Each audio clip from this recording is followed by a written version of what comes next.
Assalamu alaikum jama'a, ikon Allah. السلام علیکم. په دې سایت کې چې تاسو ته دا کوم ویډیو ښکاري نو دا په نایجیریا کې شوې ده. یو ونه ده په هغې کې د پیریان جنات اوسېدل، نو هغه ښکلي خلک به ډېر زیات تنګولو.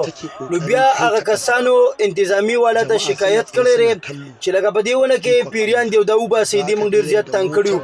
نو کله چې انتظامي والا رالل او دا ونه ایستله نو ویډیو په خپله وګورئ، بیا به تاسو ته پته ولګي چې پیریانو دې کسانو سره څه عمل وکړو.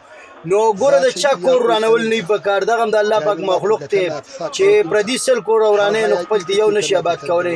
ویډیو را سره اخرې پورې وګورئ او نورو ملګرو سره هم شیر کوئ چې د داسې ویډیوګانو نه خلک عبرت واخلي او د آینده لپاره داسې غلطي څوک نه کوي. نو ویډیو خپله هم وګورئ، نورو ملګرو سره هم شیر کوئ. نور کوم دغه چې شوي دي هغه په ویډیو کې پوره دي. لا اله الا الله محمد رسول الله. Assalamu alaikum jama'a, ikon Allah.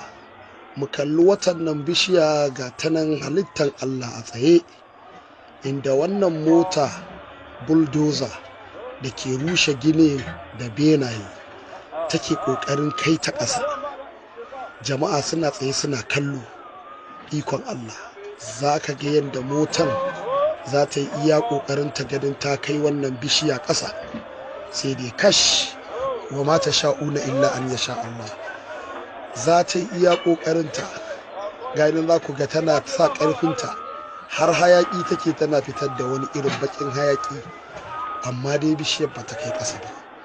Ya koma da baya ya jawo, ga nan ya cicciɓo ta daga ƙasa ya tura ta ƙasa ta faɗi, amma za ku ga ta tashi. La ilaha illallah muhammadur rasulullah.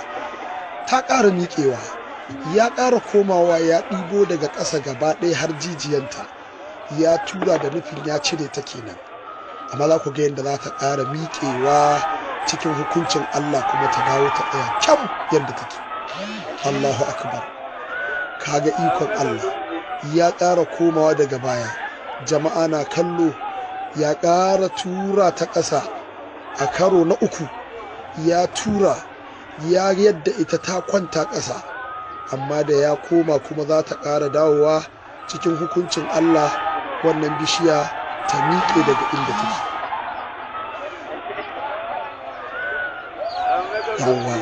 yan uwa, muna roƙon alfarma ku shiga channel ɗinmu Yusuf Nadabo TV, ku yi mana subscribe ku danna ƙararrawa don samun irin waɗannan abubuwa na ban mamaki. Yusuf Nadabo.